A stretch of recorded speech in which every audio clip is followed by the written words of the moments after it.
Broadcast for shooters, hunters, and gun enthusiasts. This is the Firearms Radio Network. The bandwidth for this episode of Gun Guy Radio is sponsored by Patriot Patch Company. PatriotPatch.co.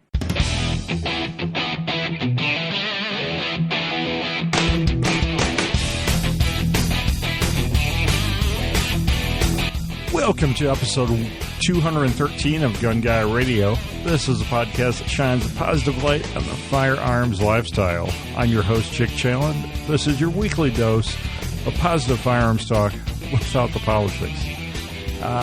So we have Cody Rich of Rich Outdoors podcast with us. Hey, Cody. How we doing, Chick? Doing great. So a week in review. Tell me what have you been up to in guns or the outdoors? So, what am I did this week? Lots of projects going on this week. I'm actually loading up some new 3220 this week and trying to get that tested and kind of develop a load there. I actually do need to do some 4570 testing as well. So I got some shooting coming up. One of the things I'm working on this year is trying to do some hunts with some old lever guns. And so kind of working on some new loads and deciding what I want to go with for the fall. My week in review, got out and shot a little bit. My brother-in-law, who's him and my sister-in-law live out in Washington State. He serves in the United States military, and they were out here visiting family. So I got to take him and my father-in-law out to the range. First time I've ever got to get out with those guys and go shoot, but that was a lot of fun. Shot a really old Browning shotgun from 1914, so that was kind of cool. An old Browning autoloader. Oh, nice. Yeah. And, besides that, just got some steel targets set up down at about the 50-yard line, so got to shoot some steel too. That's pretty much what I did in guns this last week. So, Amazon, you can contribute to Gun Guy Radio and the Firearms Radio Network by shopping our Amazon affiliate link, firearmsradio.tv/Amazon. Bookmark that and support Pro Gun Radio. Patriot Patch Company also makes this episode possible. I have some pretty cool t-shirts over there. Check out the vintage 1911 Firepower t-shirt. And there's also a $10 t-shirt sale. Besides that design, there's several $10 t-shirts over at patriotpatch.co. Do you shop on Amazon? How about your spouse? Does your mom? Does your company? Why not use the Firearms Radio Network's Amazon affiliate link next time you shop Amazon? Bookmark firearmsradio.tv/Amazon or click through the Amazon link in the right-hand corner of firearmsradio.tv. Get it? Got it? Amazon it.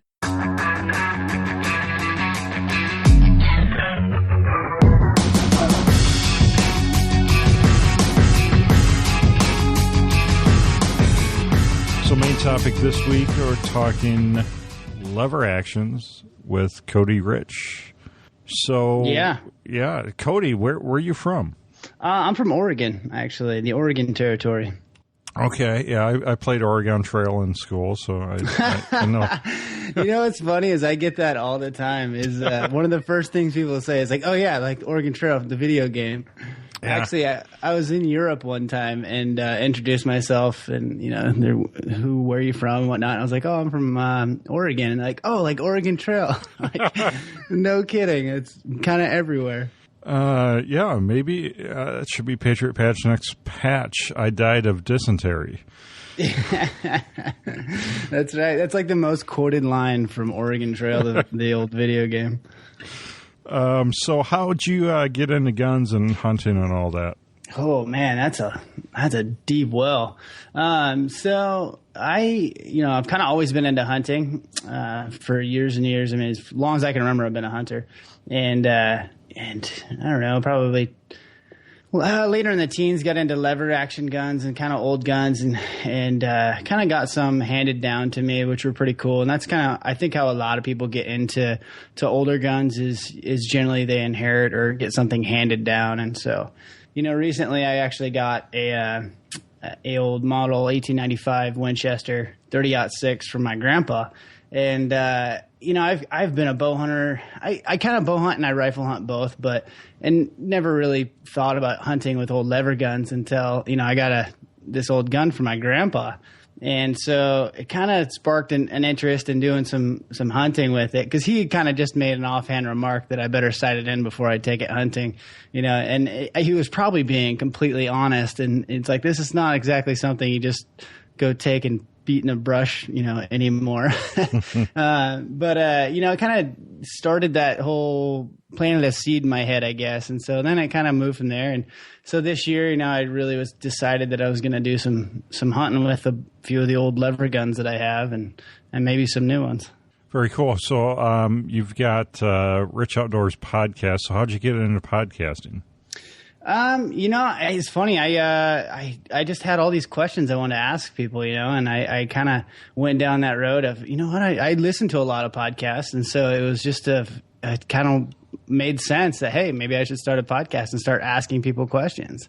And it's funny because, since probably 2012, I have a company called Powder River Cartridge Company, and so we have an ammo company, and it's kind of been my two separate worlds. I've always kind of had hunting, and then I've had guns and ammo, and slowly as I started, now picking up hunting with old lever guns, which is kind of the ammo we make, the guns we make ammo for, it's kind of combined the two worlds. And so it's actually kind of coming up, and it's funny because it's starting to become popular. The 4570 is just an 1895 Marlin is pretty popular to hunt with these days, and it's growing.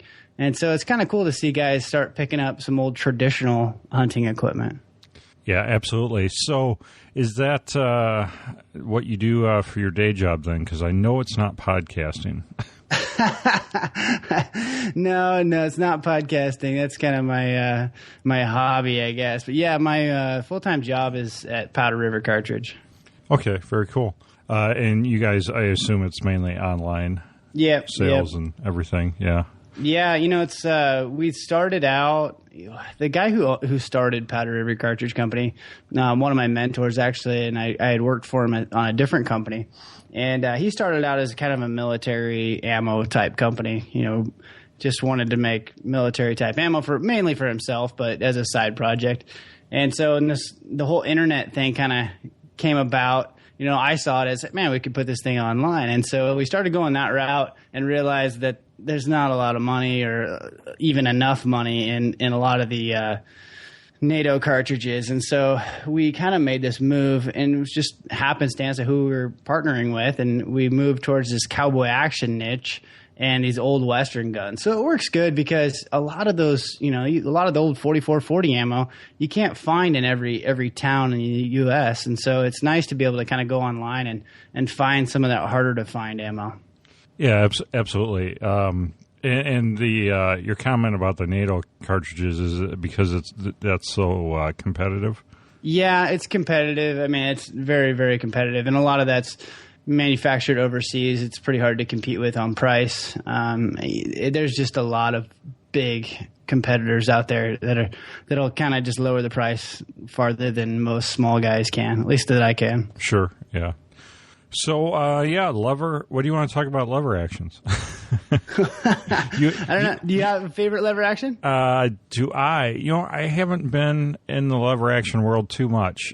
So my dad, he did a few years ago, he got into cowboy action and did that a while. And I was always like, that'd be cool to do. But at the time, that was before I quit my day job and stuff. And so I was working, 100 hours a week. And I couldn't carve out the time to go get the outfit and and all the guns and go play cowboy. But it always appealed to me. And, just shooting at the range, shooting my dad's lever actions at the range, it was always fun. I don't know really that much about them. But it's, I grew up on a lot of Westerns, a lot of John Waynes, and Eastwood and like Bonanza and all those classic movies and TV shows. And so, the lever action is just so America. It's such Americana, almost maybe more so than the AR-15. I mean, it's just such a classic action. Oh, absolutely. And, that's kind of one of the things that I always try to do is just to remind people kind of like where our guns came from. And there's so much history and so much innovation within those old guns. And just the story behind a lot of that it's kind of where it all came from, and then ARs are great, don't get me wrong, and everything, I love pretty much all these modern guns. There's some really cool stuff. There's a lot of innovation happening today, and it's kind of cool to see that progress in the last 100 years. But like you said, to me, that's like the American West is kind of what started that all, and a lot of those guns that came from that era. Yeah, absolutely. I guess if I had to like pick a line or a brand, it would probably be the Henrys. They're just, really sweet guns, and you can't go wrong with them. Oh yeah, and they're another company that's doing a lot of cool stuff. That's kind of pushing people to pick up those old guns. They're replicas and of the yesteryear gun, and so it's fun to pick up those old, like a Henry or a new Henry, and pick it up and just do some plinking and whatnot. Yeah, absolutely, and it's I don't know, you would know better than I would. I mean, in the lever action world, Marlin, you'd mentioned, I mean, they used to be a really big player, but it seems like as of late, they've kind of not what they used to be. I don't know how much I could say on that, but I would definitely say that there's, some people that have lost faith in, the Marlin 1895s. I hope they come back and fix it. I think it's a recent issue. But it's still a great gun, and I think you can still find a ton of the older ones used that are really great guns. And I don't know that I would say I'd shy away from the new ones. I think the issues are fewer and farther between than most people. You always hear the bad. And I think the one person that has a problem stands out above the 1,000 people that didn't have a problem. So sure, that's kind of always the case. Well, we've talked about it a little bit on This Week in Guns about the Remington buyout and the Freedom Groups over them. Yeah, and how they moved the factory, right? I believe after they did that, and then they quit producing some of their most popular rifles. Are some of those back in production now? Yeah, so a lot of them are, there's still going to be a lot that aren't in production, and I don't know if they're going to come back. But there's some that are coming back into production, like the 1895s. Sure. Yeah. So what do you like to take out? Ooh, it's funny because you talk about the cowboy action type stuff, and those are a lot of fun to shoot and just do some plinking with. To me, I'm kind of I love the old sharps. I love anything 45-70. A lot of those big bore calibers, so to speak. So I really like the old sharps and whatnot. And so I'm actually getting ready to do a hunt this year. I got an elk hunt coming up, and so I'm going to try to take out the old 1874 sharps and do an open sight type hunt. So is that an authentic sharps or a reproduction? Reproduction. So it's I'm not that rich. What brand is it? It's a Pedersoli. Okay, very cool. Yeah, but there's a lot of great ones. Cimarron makes a really great one as well. That's a solid. Uberti makes a great one. I think they're actually both manufactured by Pedersoli. Is that Italian? Sounds Italian. Yep, Italian reproductions, and a lot of those Italian reproductions are really great guns. I mean, they're high quality for reproduction. You always think of reproduction. I think a lot of negative connotation comes with that, but they make some really nice guns. Very cool. Yeah, the 4570 is a pretty iconic cartridge too.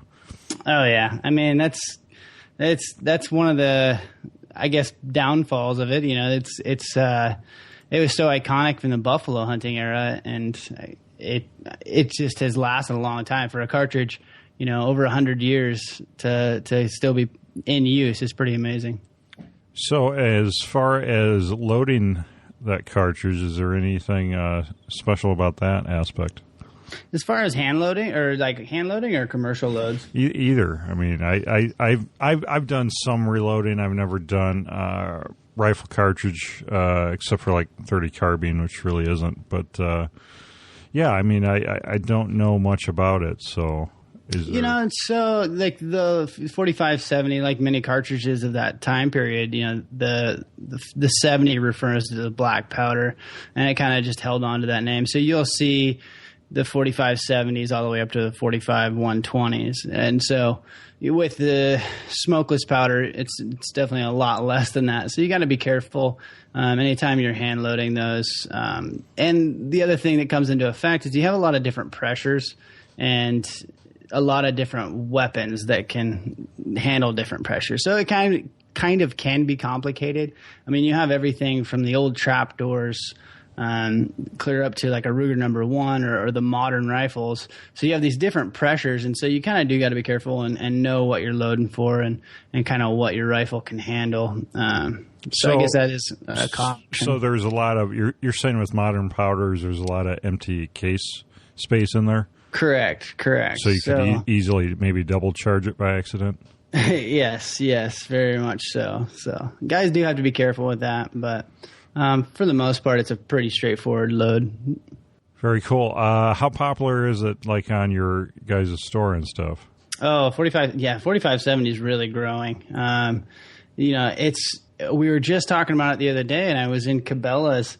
And we actually picked up, we were picking up a gun that we were doing a giveaway. And so we went to Cabela's to pick this thing up because it shipped into there. And as we're standing there talking about how popular 4570 was, guy walks up to the gun counter there and he says, "Do you have any 4570s?" And I just laughed. And, me and the gun guy were laughing. And he's like, "I don't know. I just want one. They're really cool." And so we chatted with the guy a little bit, and it's comical because it's growing in popularity, which is so cool to see for a cartridge that's so old. Yeah, absolutely. So yeah, you said started out as a black powder cartridge. So can you kind of explain for people how that changed when modern powders came along, and since people are probably no longer loading it with black powder. You mentioned pressures and stuff, so I'm guessing the older guns you have to do pretty tame loads for. Correct. Now there's another deep well, I guess. But so for everyone out there, most of the cartridge rounds, we'll just call it, started out as black powder, and kind of a lot of what you see in the old Western cartridges, not all, but a lot, started as the caliber followed by the grains of powder. So it'd be 4570. 4440 is another example of that. And so that was basically just the caliber and the powder load that went into that. Now, as those rifles kind of became, and basically the case length was maxed out to the powder that it could hold. So a 45 120 was a longer case because it needed more powder. So now you have modern powders, and smokeless powders are much more efficient and cleaner burning and all these other things. And so as basically that happened, now the case, we're not filling those cases up nearly as much. The other thing is they do tend to create a lot higher pressures just because of the burn rates. And a lot of that has to do with their efficiency as well. But what happens is you now have to cater different guns with different loads in the smokeless powder. And so you have guns like the old trapdoor. Springfield trapdoor was a very, very popular gun. And, a lot of those will say black powder only. Well, that is true. It's black powder pressure only. So we make a cartridge that's extremely popular, and it's a smokeless powder, and it's for the Springfield trapdoors. And that's just loaded down to where they can shoot it in those old trapdoors and not have to worry about the higher pressures. And so within the 4570, there's approximately 3 different pressure ranges. There's multiple pressure ranges, but we'll call them 3 different categories. And that's where you kind of have to keep in mind, is it a Springfield trapdoor, a standard pressure, or a Magnum pressure? So that's just something to think about, I guess, when you have a Springfield. Now, a lot of guys will like to shoot those trapdoors. We have a lot of customers who love the old Springfield trapdoor ammo because it doesn't kick nearly as hard. And, you go out to the range and shoot a whole box of 45-70 ammo, it's going to wear and tear on your shoulder, I can tell you that. And so if you have those Springfield trapdoor loads, they're fun to shoot, and they don't kick nearly as hard. So looking at your website, I see, what's this TAC West ammo that's coming soon? So TAC West, as I told you, it's funny, we're going full circle. We started out as doing some NATO stuff and then moved into cowboy action, and now we're going full circle to try to offer some of that stuff again. And so TAC West will kind of be basically our tactical line. It's going to be our 223, 556, 9s and 45s and things. And what it is, we just had a lot of people who were asking for those as well. And so it's something we wanted to offer, a high-end quality cartridge that we normally make, but just offer something for, the guys that want to order 45 Lone Colt, but they also want to order some 9 or some 223 while they're there. And it just kind of made sense. Yeah, products. Exactly. Yeah, it totally makes sense. And we kind of want to keep it within our theme. We did not want to go with the tactical side so much. We're very much a Western company, and we kind of wanted to keep that same feel. And so we call it TAC West, and it'll be a solid, high quality line of tactical line ammo. Very cool. So, yeah, what else do you want to talk about? I don't know. I'm kind of curious to ask you some questions. Being the podcast host myself, it's kind of hard not to. Yeah, feel free. So I'm curious. What was your first gun? The first one I owned myself, or shot, or. Well, I guess we could go either, because I guess both of those kind of have a different route. Trying to think back, the first thing I shot was probably a 1022. First, quote unquote firearm. Just my dad and me in the backyard. We lived on a farm, so could just go out back and shoot. And I'm pretty sure it was either a 1022 or a Springfield 69 lever action 22. One of those two, which I have one of them in my possession now. The other one I deemed unsafe to shoot. Yeah, I spent a lot of time wandering around in the back 40 with a 1022. I think every kid kind of goes and every kid should grow up with a 1022 and wandering around.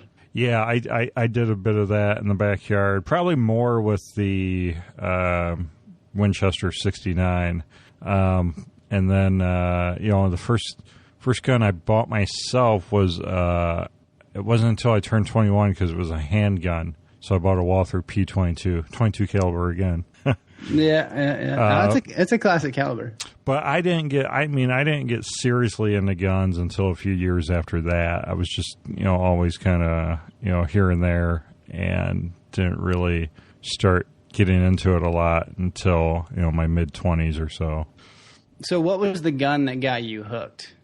I don't know if it was a gun. I think it was more just watching a lot of the gun stuff on the internet. I started following more and more of the gun channels, and gun podcasts started coming out, so I started listening to those, and I think that's what really got me hooked early on. And when podcasts were just really young, and there's a few young gun ones out there, that just listening to it all the time, I'm like, I think I want to go shoot some IDPA like those guys do, or I think I want to reload my own ammo, and so it just kind of snowballed from there.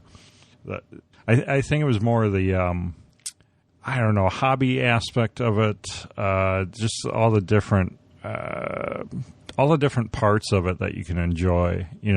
A lot of people will just buy a couple guns and go to the range and a couple times a year and have fun, but I it's just the firearms community is just so vast. I mean, you can go, almost once a week to shoot competitions if you want to do that, or you can reload every night after work if you want to do that in your basement. I mean, there's just so many different things like that I really found all those aspects really cool.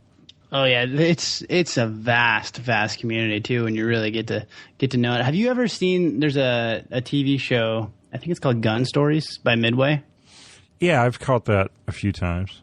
Yeah, that's one of the shows that just got me infatuated with like the history of guns and really kind of diving into all the where they came from and the story behind it, I guess. Yeah, and then I don't know, it probably came full circle for me, like many others. I mean, because back when I was young, I played the like old original Counter-Strike, or even back in like the way back in the day, like the Bond games and stuff like that back on the console games. And so like the video, I think this happens for a lot of people, the video games and the first person shooters give them a taste, and then they're like, oh, that's a real gun, let me go on the internet here and find out more about this real gun. Can I own this? Is this something I can shoot for real? I mean, so I was a bit of a video game nerd back in the day, so I think I think it just all the pieces of the puzzle kind of fell in place, and then that's kind of where I'm at today. So this is a question for a video game type thing. Do gun companies pay to have their guns in video games? That's a good question. I think they're very as far as like the video game making side of things, I don't know much about. Back in the day when like some of the first Call of Duties and some of the first like real quote unquote realistic gun first person shooters were coming out, cause those companies, I do know this, a lot of those companies paid very special attention to getting the guns right, and they went to the range and they went to places where they can shoot the actual guns. They were putting in the games. They didn't just make it up, but they would go to the range. They would record the sounds of the guns. They would record the rate. They would figure out the rates of fire. They'd figure out all this technical stuff, the reloads. How many rounds the magazine held. So at some point, video games from the maker side, it hit a tipping point where there was obviously a lot of gun guys that were in the programming part of it and the design part of it. Which is really cool because I think it exploded. This partly exploded gun generation 2.0 into the marketplace. It's kind of like all those pieces falling into place at once. All these kids coming up through video games and all these ultra realistic guns being in their video games. Guns, a lot of them you could at least rent to shoot, if not actually own. And they paid attention to detail. And then at the same time, airsoft was coming around to being realistic and not just stupid toy guns, but actually, modeled off of an AR-15 or an M9, or where those companies started paying more close attention to the quote unquote toy guns. So it's like everything started, becoming a lot more realistic to the real life counterparts, and so I think that played a big part for a lot of people too. Oh, that's interesting. That's kind of what the driver is, it makes sense because I think a lot of that, a generation before, maybe two generations before, stemmed from movies. You had movies like right. Dirty Harry, or Quigley Down Under. Quigley Down Under is a great example because the whole Sharps fad, I guess, picked right back up off of that movie because that's the gun that he shot. And same with the Dirty Harry, the 44 mag became super popular right after that. And so it's interesting that, video games have had the same effect on the next generation of gun people. Yeah, totally. It's, just different, a different medium for a different generation, but serve the same purpose. And, I haven't talked about this very much, but yeah, I mean, thinking about it, talking about it with you, I mean, hats off to those game developers that went that extra step to get those details right and to not just make, goofy space guns, but, actually start making realistic stuff. And then obviously it took off, and so more and more developers went that route, and now we have all these big giant franchises like Call of Duty and everything that just is massive. I mean, they're bigger than I imagine. Some of those games make more money than most of the companies in the firearms industry. Oh, really? Wow, that's a lot then. I was gonna say they probably owe the firearm industry some back pay because how many guns they sold from their video games. Yeah. Oh man. Yeah, I want that Rainbow Six, that MP5 from the Rainbow Six games. Yeah, imagine if you could have a brand on that. If any game, say Glock, were to pay a company to put their Glock Glock 19 on everything. I believe there are licensing deals going pretty far back in the video game franchises. So I think all these realistic guns that are at least somewhat called what they really are, I think there's some kind of licensing deal there. Because if I think back to like Counter-Strike, all the guns were, they were most of them were real guns, but they all had made up names, and I think they were trying to skirt, paying royalties for all that. But I'm pretty sure now there's licensing deals for most all of that stuff. Yeah, that's interesting. So do you think that'll help kind of grow the gun industry to the next generation of kids coming in? Yeah, I think we're already seeing that. We're seeing that with, I think that's the first step. I think for a lot of younger kids, the airsoft is either a parallel step at the same time or the next step, and then getting out to the range when they're a little bit older and shooting for the first time, because it's tough if your parents aren't into guns, if your dad wasn't into guns, but you're super into these video games and airsoft. How do you take that next step? So I think for a lot of these, we're going to still see new kids coming into it as they turn 18, as they turn 21, because the parents may not have necessarily been into that world at all, but when they come of age and they can go to that range where they can rent guns, or maybe they start listening to gun podcasts more, and then that gives them their next steps. Yeah, no, that's interesting how that kind of goes full circle, like you said, and kind of becomes a new way of reaching a new demographic. Absolutely. I mean, everything's online now. I mean, you're doing old school cartridges, but it's all online.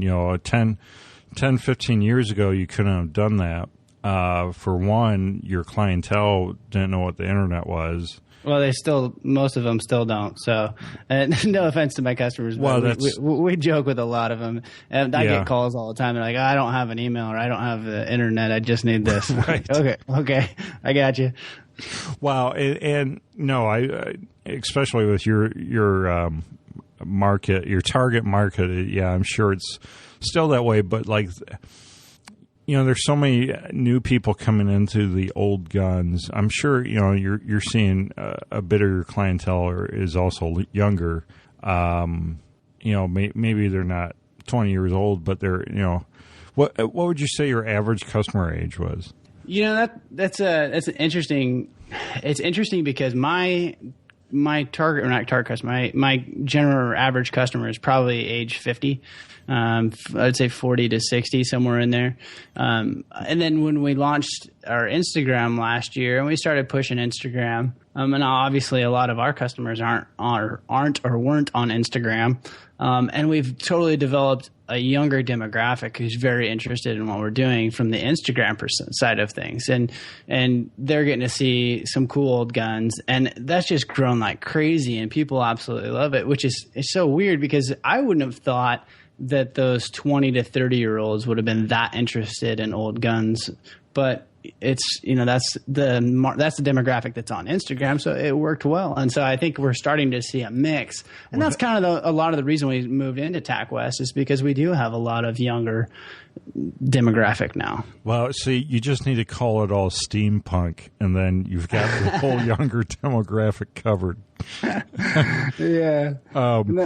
As far as like pro-gun podcast listeners with the Firearms Radio Network, our demographic is actually older. Our demographic is close to 40, and we have quite a bit between the 40 and 60 range too. And we really don't have that many that are 25 and younger. That's one of our smaller demographics, actually.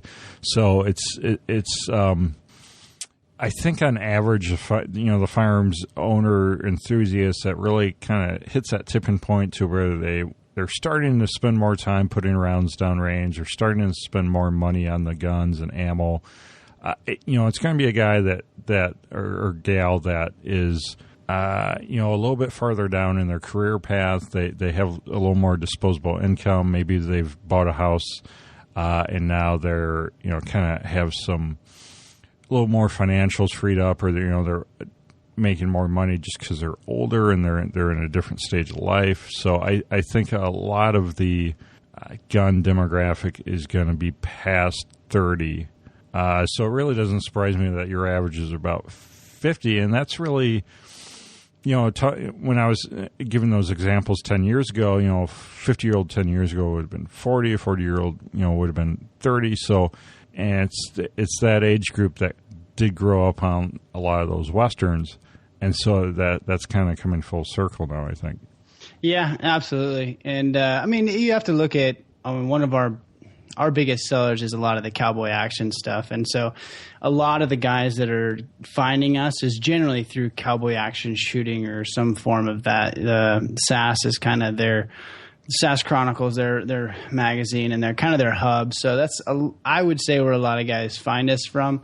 And so with the cowboy action, that generally caters to an older demographic. A lot of those guys, they have the time, they have the resources to do it. And competitive shooting, and it almost doesn't really matter what you're in, is fairly expensive between the guns and the ammo that you use, not to mention traveling and things like that. So a lot of competitive shooting is fairly expensive. Well, and now, it's back to the knocking old people part of the show. The internet has really become a lot easier to use in the last few years. I see your website is responsive, which means that it works on a iPhone, tablet, or PC, and so someone being able to have an iPhone, they're all their kids have phones, so someone in their 60s or even 70s can very easily do something such as placing an online order, where 10, 15 years ago that would have been next to impossible for a person that age. Yeah. No, it's funny. I have a lot of my mentors and that I have had in the shooting world, some amazing shooters and gunsmiths, and they're all in that demographic of, actually probably 60 to 70 now. And so that's kind of my test is if I can get, old Larry or Brian to be able to do this, then it's perfect. It'll work. So right. No, we joke. I joke with my customers quite a bit, and I have honestly the best group of customers one could ask for, because most of my customers are just old ranchers. Zero complaints from any of them. They're so great to work with, and if I need something or have a question, they'll email me right back. And so I definitely am not complaining. I just like to razz them a little bit, sometimes about using that dang old internet thing. So I guess I'm coming up on time here. Let's round out, and I guess a few more questions about Powder River Cartridge Company. So I assume you use a lot of lead projectiles? Yeah, mainly in the older caliber, the cowboy action stuff. A lot of lead projectiles. We use all laser cast. Oregon Trail Bullet Company's laser cast ammo or lead, excuse me. And so, a lot of those. We do have some defense stuff. We use Hornady XTPs. We use a lot of Hornady bullets. I like Hornady, so we do have a little bit of both. But we cater more towards the lead that's frowned upon these days. What kind of reloading machines and stuff do you use? Do you use industrial or like some spec'd out Dillons, or what's that look like? We have all of the above. We have about 15 Dillon 1050s, and those are kind of set up for everything, and we have different heads on those for different. So we have one for each caliber, basically, and then we have different heads for them. And those are definitely anything that's all of our cowboy stuff is ran through that. And then we do have a big auto loader that I run all of the 9s, the 40s, and the 45s through. So it's a Loadex by Ammo Load, a pretty nice machine. Very cool. So I assume, how do you do your shipping? Do you, what carrier? I'm curious on the business side of stuff too, because I deal with logistics so much. What carrier do you use the most? Right now we have been for a couple years. We use UPS. Everything goes UPS ground. We've used FedEx in the past. FedEx requires an adult signature, and a lot of our that can be a pain for a lot of customers that don't want to have to be home for their ammo to get there. So we ended up sticking with UPS. We've been super happy. Not too many issues with UPS. So everything goes out UPS ground, and we actually do free shipping on anything over $300. Very cool. Yeah, that's a lot of weight. Yeah, shipping ammo can be expensive in any way you do it, and so guys will see the shipping price on a single box of ammo, and if you order a single box of 50 or you order 1,000 rounds, it's pretty close in price. It's not a whole big jump, and so we give you free shipping on anything over 300. Very cool.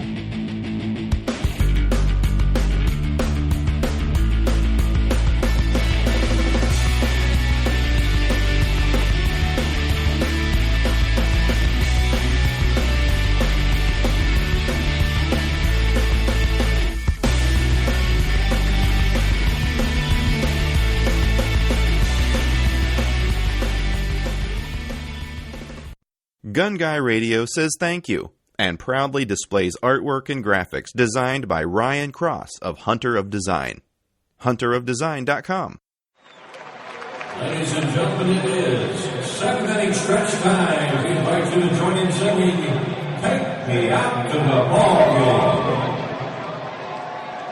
Patches, get your patches here. Patriot Patch Company has all your favorite flavors. Tactical, Western, sci-fi, pop culture, hot and ready. Don't forget to wash it down with a Pro Gun Custom Screen Printed T-shirt. Available in sizes medium to 5XL. They're great for any occasion. Patches, get your patches at patriotpatch.co.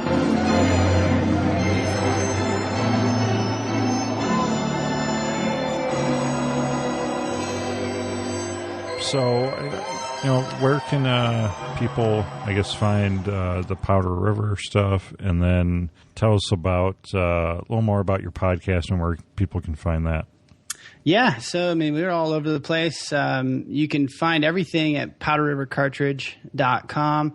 You can check out our Instagram. It's powder_river_cartridge, I think. If not, it's linked to the website. And that whole project that I'm working on right now and trying to do a little promotion for is called This Old Gun. And that's kind of what our YouTube show is going to be kind of around, and doing some hunts this year with the old guns. And so This Old Gun will kind of be encompassing a lot of video and blog aspects on the website. So guys can check that out and let us know what you think. Or if you have recommendations for guns you want to see reviewed or you think would make a great show, any of that, let us know. We're always happy to take recommendations. And then from there, I guess you can check out my podcast, The Rich Outdoors. It's on iTunes. It's on all of them. And it's more of a hunting podcast than a gun podcast. So if anybody's out there likes hunting, check out my podcast, The Rich Outdoors. You can find that on the website, therichoutdoors.net. Very cool. Well, awesome talking with you, Cody. Thank you so much. Well, hey, Jacob, you guys usually do discount codes for people? Is it, what's usually your discount code? Sure. We can do GGR. GGR works perfect. All right, we'll do, if anybody wants to check out some ammo, we can do GGR10 for 10% off your order at powderrivercartridge.com. Awesome. Very cool. Yeah. So GGR10, I'll put that in the show notes. And I'll do it right now so I don't forget. Perfect. Very cool. Appreciate that. And, next week. So I don't know, listeners, I apologize for not being so consistent with Gun Guy Radio lately, but have a lot of things going on in the business side of things. And this kind of falls to second fiddle for a little while. So next week, who knows? Maybe Cody will want to come back on. Yeah.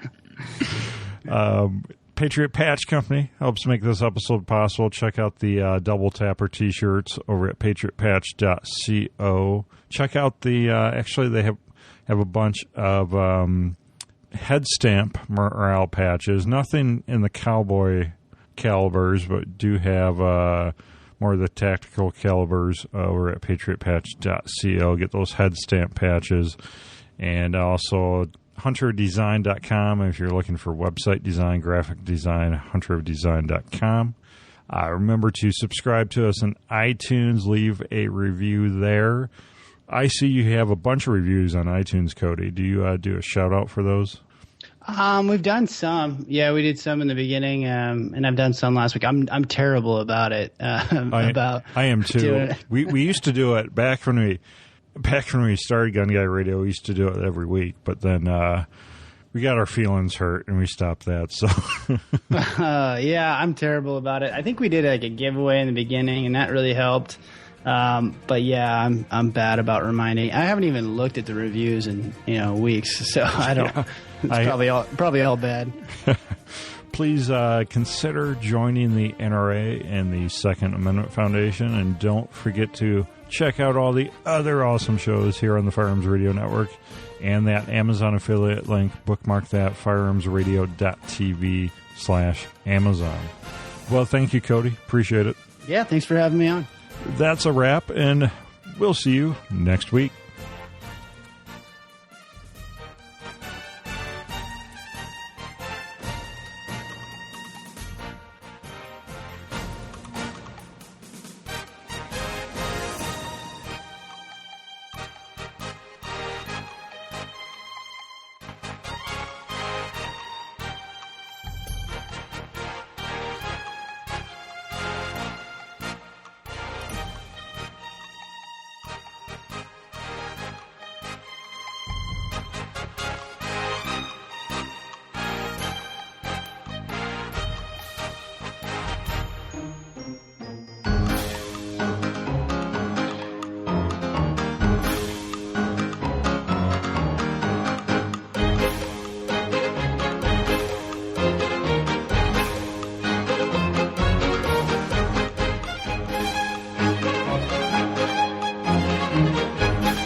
This has been a production of the Firearms Radio Network. You can find more information at firearmsradio.tv.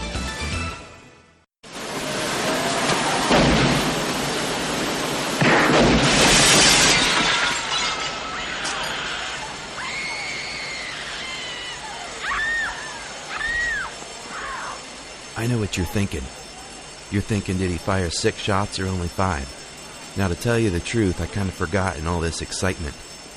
But being this is the Guns of Hollywood podcast on the most popular pro-gun podcast network in the world and will blow your eardrums clean out, you've got to ask yourself a question. Have you subscribed yet? Well, have you, punk? GunsOfHollywood.com or search Guns of Hollywood on iTunes or your favorite podcatcher app. Punk.